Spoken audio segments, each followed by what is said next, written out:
Hello and welcome back to another flute tip of the week. I just wanted to say I was really happy with the reception my last video got. I'm glad that I'm able to help other people who might not necessarily be able to actually work with their instruments at the moment. And it's really important not only for development but also for peace of mind to have a system where you're able to continue to work without putting yourself through any painful strain. This week we're going to be focusing on a different aspect of our technique, and that is how we articulate, not necessarily how fast we can. So let's get right to it.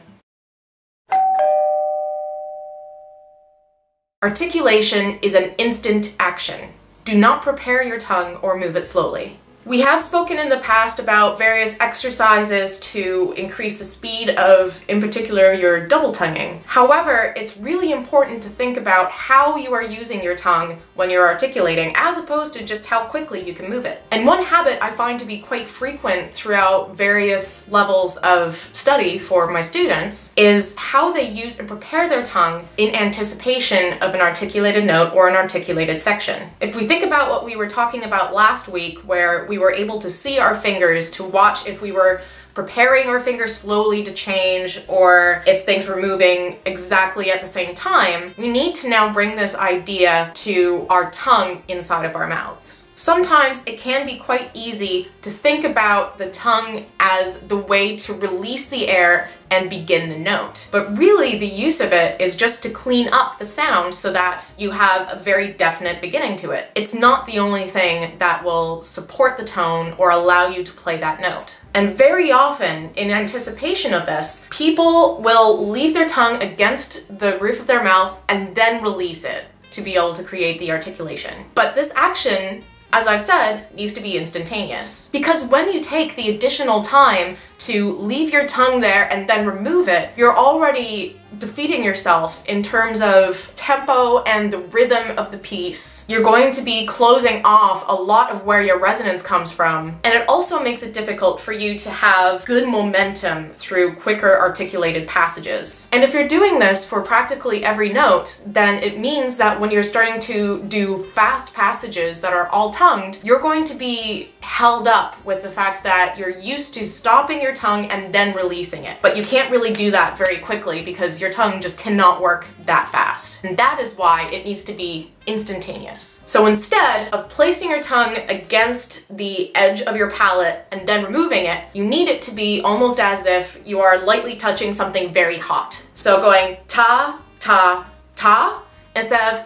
da, da, da. A word that we might say that is pretty close relation to the holding and then releasing of the tongue could be the word the, because you do have to place your tongue against your teeth and then remove it to be able to create the TH sound. Try saying the repeatedly for a very fast, short period of time.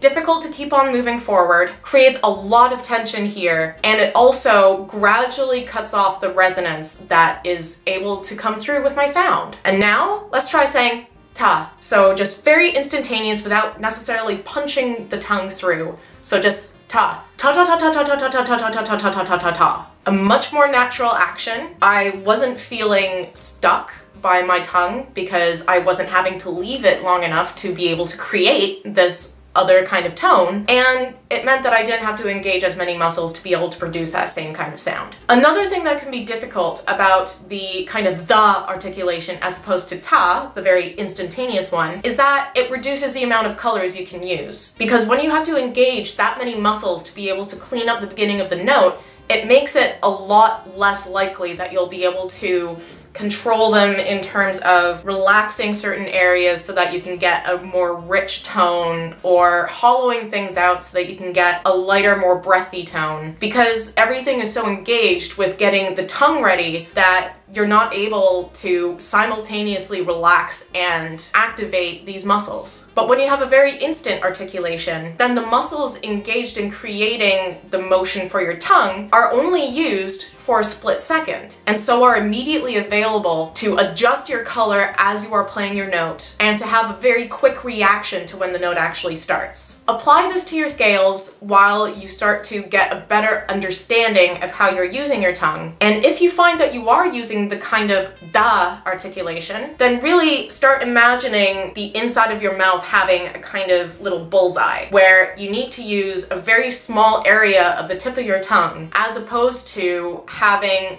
the entire muscle moving so that you can have a large contact area. So again, that tip was articulation is an instant action. Do not prepare your tongue or use it slowly. I hope you find this week's tip helpful. I can't believe that this is the last tip video before we hit our 1-year anniversary. So to all of my fellow fluties, thank you for being on this little journey with me. I'll see you all next week. Flute happy, play happy, and don't do that.